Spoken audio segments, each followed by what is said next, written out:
Welcome, my name's Jeff Bartels. I'm an infrastructure technical specialist at Autodesk. Today we're going to be looking at how we can leverage BIM 360 docs in a civil infrastructure workflow. Just a quick agenda for today's session. We are going to start out with a brief overview of the overall BIM 360 platform. We'll talk about what it is, how it works, how the different modules fit together. Throughout today's session, we are going to be focusing on several key areas. One, we'll talk about how BIM 360 docs can help reduce the need for paper plans. If you happen to be someone who creates PDFs, we'll look at how docs will increase the value of the PDFs you're creating. We'll also explore how BIM 360 docs can provide anytime, anywhere access to your plan sheets and supporting files using a mobile device or a web browser.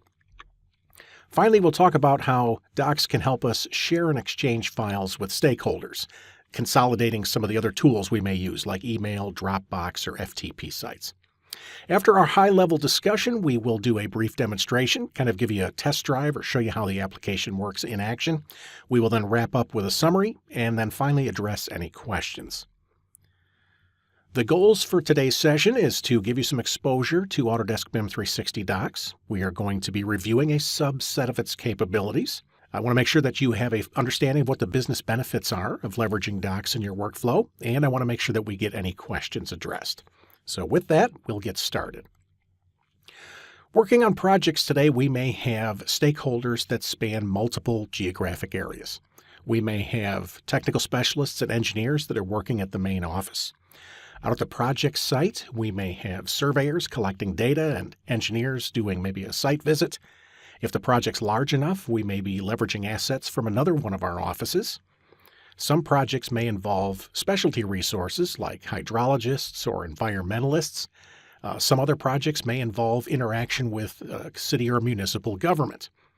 Anytime you're working on a project that has several stakeholders that are in disparate locations, it can be a challenge to ensure that everybody's working from the same design.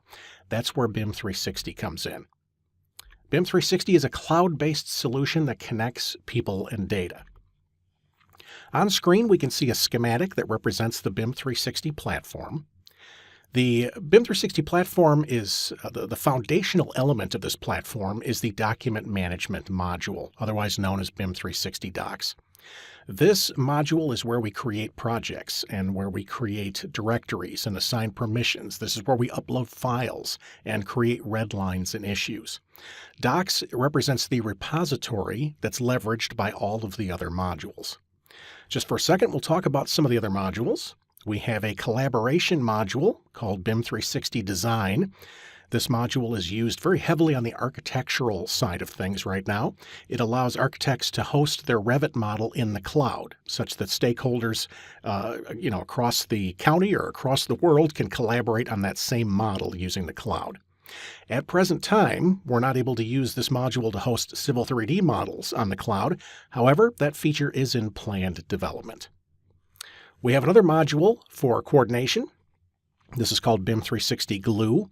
Glue is a module that allows us to aggregate several models together into a single cloud-based BIM model. It operates much like Navisworks, if you're familiar with that application. The difference being this model lives on the cloud and not behind your firewall. This means that stakeholders that are associated with this project can access the model, they can run clash detection, they can do constructability reviews. It also allows people to carry the model with them out into the field using a mobile device. We have another module for field coordination. This is called BIM 360 Build. This module is used for site visits or site inspection. This is where we create checklists that we use to ensure that a project is being constructed per design. We can also use this as a proactive measure. We can create lists that say, you know what, before we do a particular type of work, these 5 conditions must be met. So these checklists, all this information is digital, so you're not carrying paper and clipboards. It's all being saved on the cloud. It's all being archived as part of the project. Field coordination module also allows us to create RFIs and submittals, and we can use it to track performance and create daily reports. Finally, we'll talk about the Autodesk Forge module. Forge represents the APIs on which the BIM 360 platform was built. If you've ever worked on an Autodesk product and told yourself, I wish it had this feature, or I wish it could do this. That's what Forge is for. Forge can be used to create customizations for the various BIM 360 modules. Another thing, if you've worked on an Autodesk product and thought, man, I wish I could connect this to another application that I have in-house. That's another thing Forge can do. It can create integrations between BIM 360 and your applications. Using Forge, we can also create customized reports, and it just makes it easier for us to share data with a wider audience. So during today's session, we're going to be focusing on the document management module. This is that foundational piece of the platform, and this is one of the places where you can get the biggest return on investment using BIM 360 Docs in a civil infrastructure workflow. So with respect to our previous scenario, all of these stakeholders in these disparate areas, they can leverage BIM 360 as the single source of truth for their design information. Knowing that, let's talk about how BIM 360 can help us in the office. In the office, BIM 360 Docs can help reduce the need for paper plans. Now, when we create paper plans, what do we use those for? Well, we create those sheets to review a design. Maybe we'll create red line markups. We can also use that paper to communicate our design to others. Using Docs, we can do all of those same things. In addition, we can assign issues on our plans digitally. If you've ever marked up a set of plans and told yourself, geez, I've marked the same thing up 3 times and for some reason it's not getting done. Using Docs, we can assign an issue. We can assign that issue to a person. We can pick a due date, and we can track that issue to completion, ensuring that we only have to do that process one time for each change. Docs will also remember versioning. As the project evolves and the sheets change and new PDFs are uploaded, Docs will retain every previous version of that plan set, so you can see the history of how the project has evolved. In addition to maintaining those sheets, we can also compare PDFs. So as things change, engineers, much like a light table, can compare one sheet to another to ensure the revisions match their intention. We'll look at some of that in a little bit. Very important, everything that we do in BIM 360 Docs is stored as part of a history. It's an audit trail. We have a comprehensive listing of every interaction of the project that we can go back and check whenever needed. Docs also gives us anytime, anywhere access. So, even if I'm not at the office, maybe I'm working from home for the day, I still have access to all of my information. And then finally, BIM 360 Docs gives us the ability to view a supplemental model. In addition to the PDFs, it can also open up to 40 different industry standard files, CAD models being one of them. Now let's talk about how BIM 360 Docs can help us at the project site. Once again, it can help reduce the need for paper plans. Typically, we'll take plan sets out to the field to review a design. We may take measurements. If you've ever rolled out a set of plans on the hood of the truck and started taking measurements on the project, that we can do that as well. We use the sheets for markups, and we can also use the plans to communicate our design. Using Docs, we can accomplish all of those things. In addition, BIM 360 Docs gives us access to every project that we're working on. Just imagine, not having to worry about going to a project site and not having a plan set with you.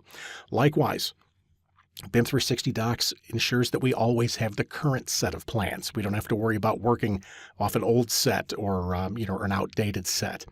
Since BIM 360 Docs is a single source of truth, you are always carrying the latest information with you. Now, even though we're at the field, we can still assign issues, just like we can using the web browser version. We can run Docs on a mobile device. Both iOS and Android are supported, both tablet and smartphone. So we can assign issues while we're out there as opposed to having to wait to come back to the office to do that. In addition to identifying issues and assigning those to people, we can leverage the technology that's on our mobile device. I could take pictures out there. All of that information is stored as part of the project metadata, and all of it is trackable, and it's all stored within that project history. We have anytime, anywhere access to our information, so I can be accessing information from one project if I'm at a different project site. Okay, it just gives us an incredible degree of access to our design data. And then we also have the ability to view that supplemental model. When we're out in the field and viewing those classic plans. We've got plan view, profile, section view. If by having that additional model, it shows us the information, what's going on in between those sections, which can be very valuable when you're outside the office. Finally, we'll talk about how BIM 360 Docs can help us when it comes to exchanging files with others. Now, historically, we would do this, exchange files for the purpose of review or to collaborate or communicate our design with others. Depending on file size of the things that we're sending, we may use something like email or FTP, Dropbox, OneDrive, some solutions like that. Using BIM 360 Docs, we can consolidate all of those down to a single solution. This is one place where we can go to send or receive files associated with our project.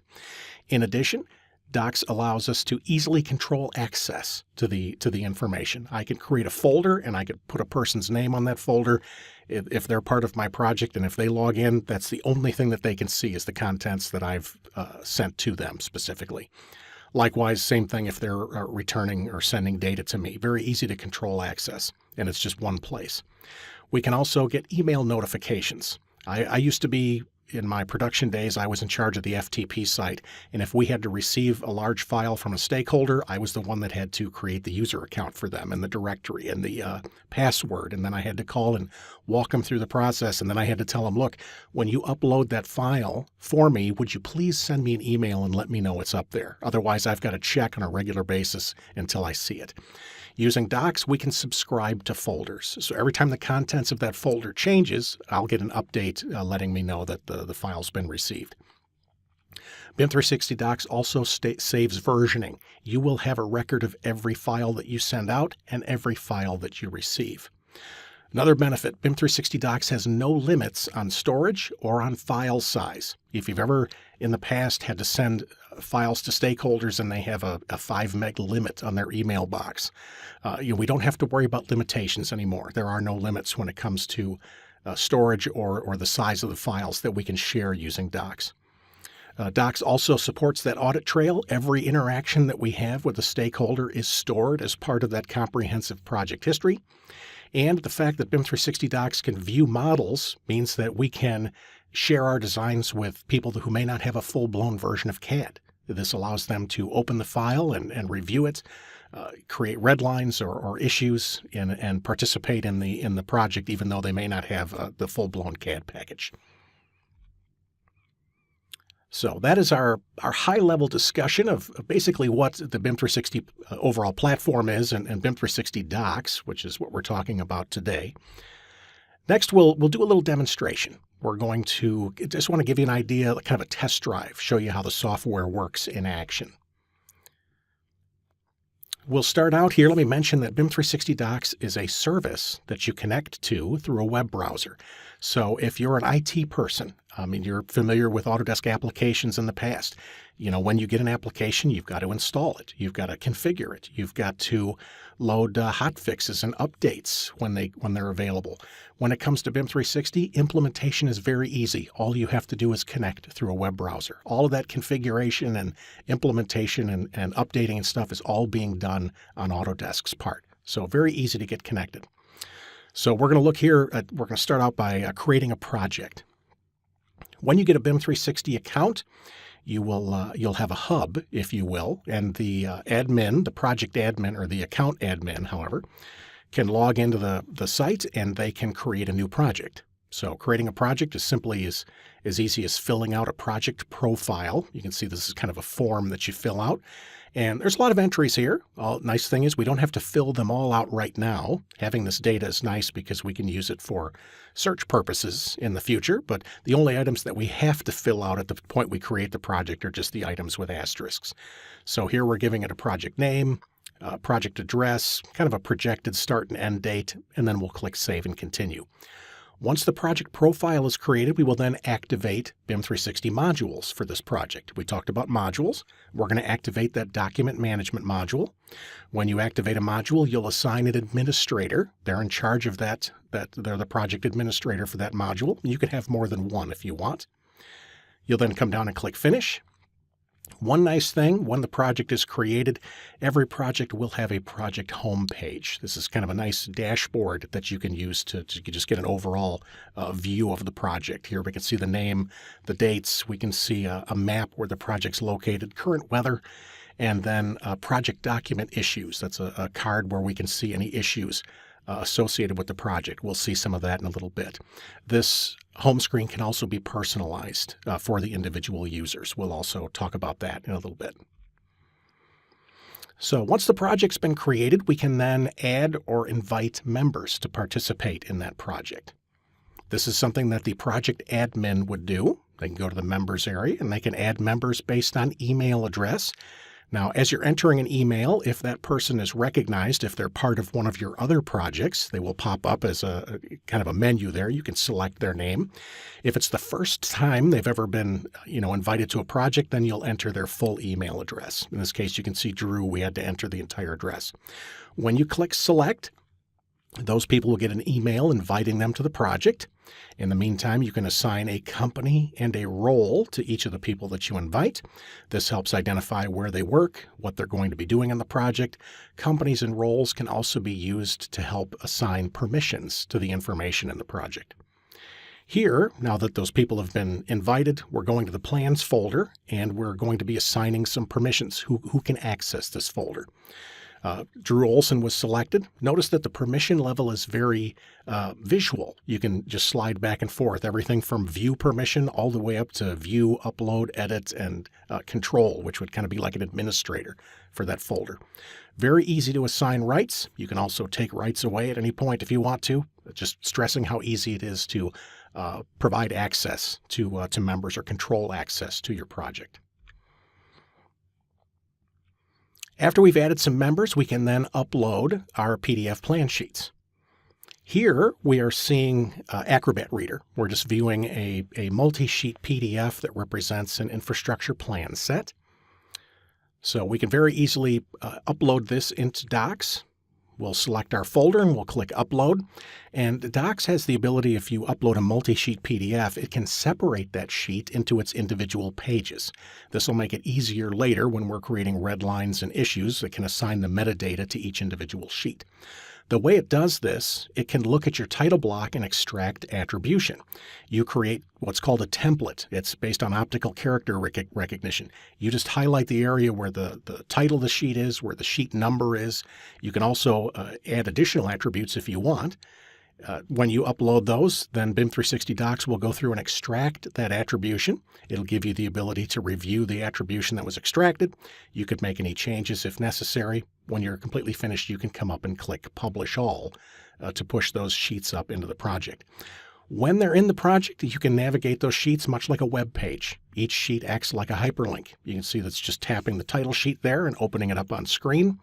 Navigating these sheets is just like it is in an AutoCAD environment, or even a PDF really. You can zoom in and out using the mouse wheel. You can hold the left mouse button down to pan. So anybody associated with the project who has access to that directory can very easily review these sheets. One more thing, if the PDFs are vector, when they're placed in the BIM 360 environment, they will remain vector, so you can zoom in and out and never lose the quality of what you see. If you, before I flip to the next one, if you look at the very bottom of the screen, you can see a toolbar down there. When a file is opened in BIM 360, that's the toolbar that you're going to see that it will allow you to adjust your visibility. You can take measurements, markups, hyperlinks.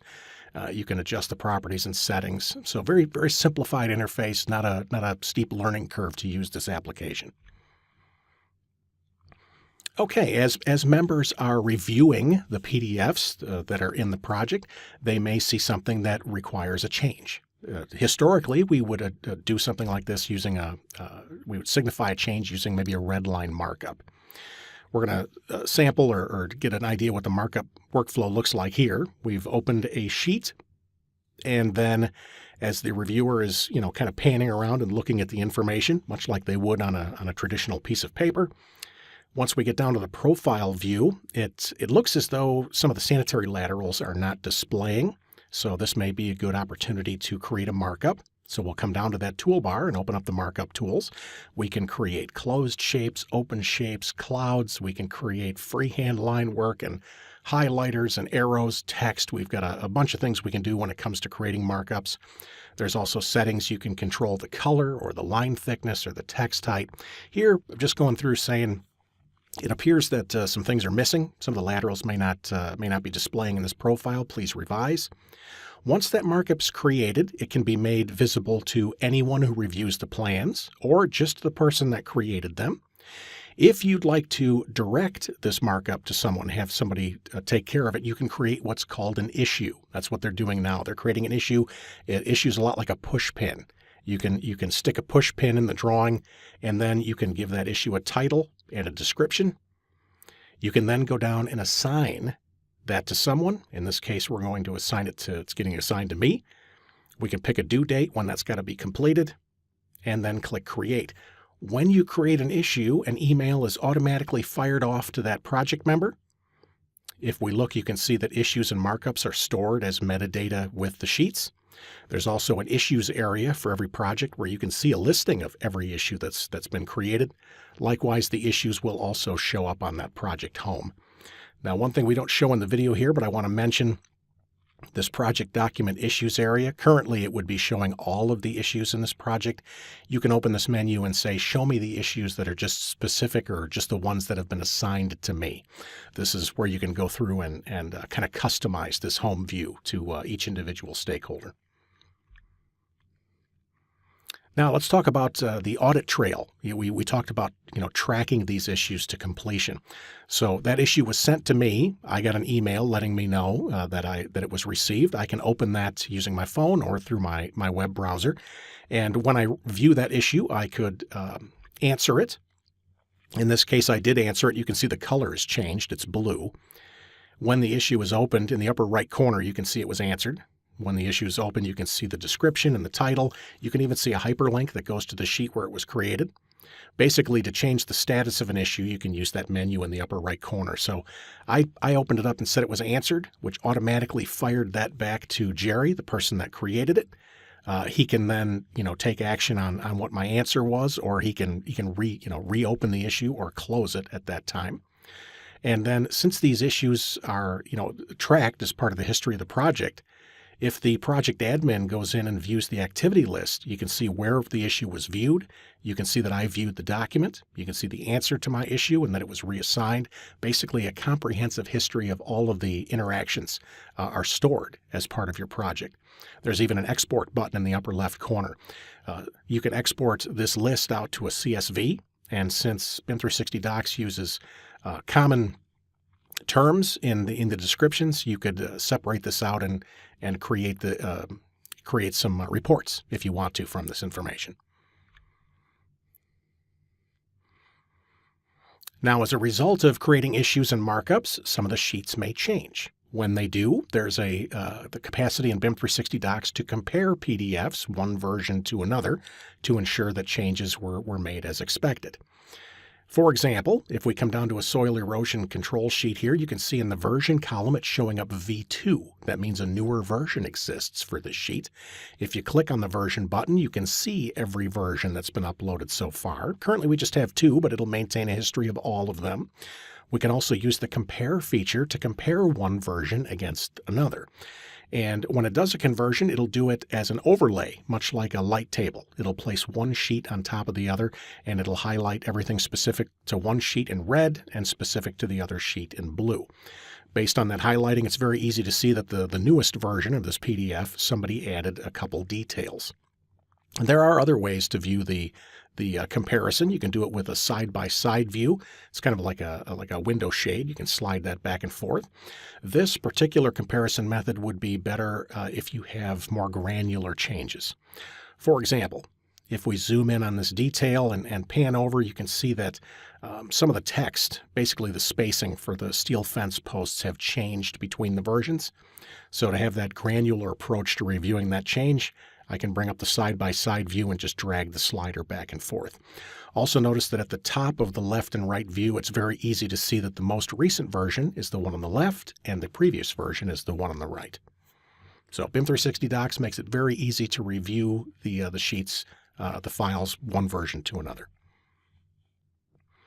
Now let's talk about mobile access. Sometimes we're going to be out in the field. Doesn't matter if I have a smartphone or a tablet, whether it's iOS or Android, I can access my plan sheets and supplementary files even if I'm out in the field. Just to simulate that, we're using a tablet. We'll tap to open the BIM 360 app. And from here, we're kind of simulating an engineer going out to the project site. Here's where you can select from every project that you're associated with. You have all of that at your fingertips. Here we're opening up that PR 18124 project. From here, we can select a sheet. In this case, they opened up the soil erosion sediment control plan. Now that we have the sheet open, let's assume that maybe we have to take a measurement. There is an option here where we can measure the sheets, much like we can with a traditional scale. Before we take a measurement, we have to calibrate the page, which is actually a good thing because not all PDFs are created the same way. To calibrate a sheet, all we have to do is pick 2 points where we have a known distance, which is very easy on engineering plans because we almost always have a graphic scale. So once we create that calibration, we can very easily go through and take measurements on the rest of the page. For this example, they're going to be measuring the length of this hammerhead, and they can simply do that by just tapping near each endpoint. We can see that's just under 115.5 feet long.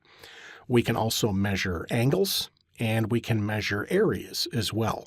There's a proposed concrete washout area here. If we wanted to get an idea of what that area is, we can tap the area option. Since the sheet's been calibrated, you very easily go around and tap it at each one of the endpoints to get an idea what the area is. And we can see that's just over 3,400 square feet. Now, maybe you're out in the field and you see something that needs to be taken care of. We can create issues out here as well. Maybe in this case, they created an issue and they dropped the push pin near an inlet. Maybe the sediment control wasn't installed around that inlet and it's causing a flared end section to get plugged up. Rather than having to remember that issue and create a note for yourself and address it when you get back to the office, you can do it right there in the field by creating an issue. Here, rather than typing, they're using the voice-to-text feature of the iPad to enter that information. This could be great if you're wearing gloves or you're carrying a bunch of equipment. The nice thing is you can fill this out very quickly. You can even take advantage of the additional attributes of your mobile device, like the camera. We could select a picture from the gallery, or we could take a picture of the issue that can be associated with the issue. I can then send this or I can assign this issue to, in this case, we're assigning it to Alan. I can also choose a due date when this needs to be done. All of this can be done from the field. One more thing. We don't even have to have internet access. If you're at a site where you have spotty internet service or you don't have access to Wi-Fi, you can download the contents of your project to your mobile device before you go into the field. And you can take and create issues like this, and as soon as your device gets access to Wi-Fi or cellular, it will take and update the cloud-based version. Okay, so when we create issues in the field like that, here we'll take a look at what things look like from the office side of things, somebody logged in through the web browser. Here on the home screen, we can see that issue that was created, that drainage problem. If you tap the issue, you can open it. And based on the colorization, very easy to see it's open. It's bright orange. From here, we can see the title of the issue. We can see the description, who it's assigned to, the due date. There's even a hyperlink in the lower right corner. The issue includes an attachments area that shows you any images or files that have been attached to this issue. All of this is saved as metadata as part of the project. There's also an activity area here. Each issue has its own history, so you can see when the issue was opened, what was added to it. If the issue was answered and then maybe reopened, maybe it went back and forth a couple times before it was resolved. If you tap the hyperlink, it'll take you right to the sheet where the issue was created. So, which flared end section, where's that flared end section that we have to add the sediment control? This takes me right to the sheet and shows it. That push pin that you see on screen is tied to that issue that we see in the left pane, the issues like metadata associated with the sheet. So if we had multiple issues or multiple push pins, I could tap a push pin and it would open the appropriate issue on the left. Likewise, we could select the issue on the left and it would pan us over to the appropriate push pin on the sheet. Now let's talk about BIM 360 Docs and its ability to help us exchange files. Once again, kind of consolidating some of those disparate tools we may be using currently. Let's say I'd like to exchange files with a landscape architect. Here we're going into the project and we're creating a directory for the architect. Once that directory is created, we'll want to upload some data to that. So here in the menu, we'll pick Upload, and maybe we're going to be sending the landscape architect some CAD files or some shape files. At any rate, this is some content that was sent as a zip. So we're uploading that to the project. In the meantime, we'll go to Permissions, and here's where we can give the landscape architect permissions to this folder. As I mentioned earlier, once we give permission, that's the only thing that somebody can see when they log into the project is just the directories for which they have rights to. So once again, controlling that access. One more thing, after we've given them access to the directory, this person, as long as they're uploading, they're also going to subscribe to this folder. This way, if the landscape architect makes changes and uploads a newer version, the person that created that folder or everybody that's subscribed to that folder will get a notification. Also, would be a good idea to encourage the landscape architect to subscribe to that folder as well. That way, if they're sent additional files, they'll automatically get an email letting them know the change within the directory. That file exchange being very easy to send and control access, it's also part of that audit trail. It's maintained as part of the history. Let's take a look at that. Let's assume that the landscape architect has made some revisions to those files that were sent. They re-zipped them and uploaded a new version. Maybe the office received an email saying, hey, the contents of the directory has changed. If we go there now, we can see that's now V2. There's a new version. If you click the version, you can see here's where we have a record of what went out and what came in, every file. One more thing, if we want to download that from here, there's a menu where we can download that to our local machine. And same as everything else, all of the actions or interactions of this project are stored as part of that activity. So if the project admin goes in and views the history, you can see what was downloaded, what was uploaded. Notice that there are some blue text in there. The blue text are hyperlinks. You can actually navigate to the folder or to the file right from here if you want to. Very valuable history.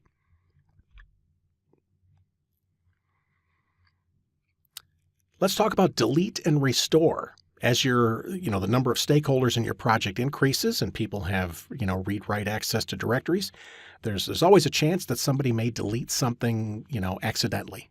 Fortunately, with BIM 360 Docs, no files are ever deleted forever. As an example here, we're going into that landscape architecture directory and we're using the delete option. So that file has disappeared. I don't know if this has ever happened. You've had files go missing and you wonder, what happened to that? Did somebody delete it? Fortunately, anybody that has project admin rights will have access to a deleted items button. This is kind of like the recycle bin for your project, where you can see the files that have been deleted. From here, you can click the button to restore those. So you never have to worry about losing anything. It is placed in a holding area where it can be restored if necessary. Likewise, even the deletion and restoration of files is stored as part of that project history. So if the admin pulls up the activity here, we can see who deleted that file, and we can also see when that file was restored to the project.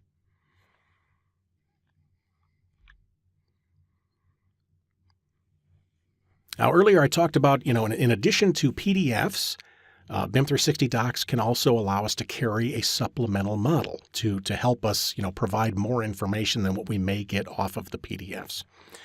Let's explore that. Here I've got a directory called Models, and I've uploaded a Navisworks file. This file was actually created from Civil 3D. It's an intersection where we have a congested amount of utilities underground. Notice as we orbit around this 3D model, it's very easy to see how the pipes interact underground. That would be very difficult to see if we were just looking at plan, profile, and section views on paper. When the model's open, I could take measurements in this environment. For instance, maybe I'm interested in how wide the roadway is in this area. Or maybe I'm interested in a 3D distance. I want to find out what the clearance is from this light fixture down to the roadway. I can very easily create a measurement and see that that's 14 feet. That may not even be on the plans. It may not even be possible to get on the plans, but I could very easily get it here in the model. And even though we're in a model, the model's not just for querying. I can create issues here as well. In this case, I've got what appears to be a utility conflict. I can very easily create an issue, drop a push pin, and I can fill out my issue pane just like we did in an earlier session.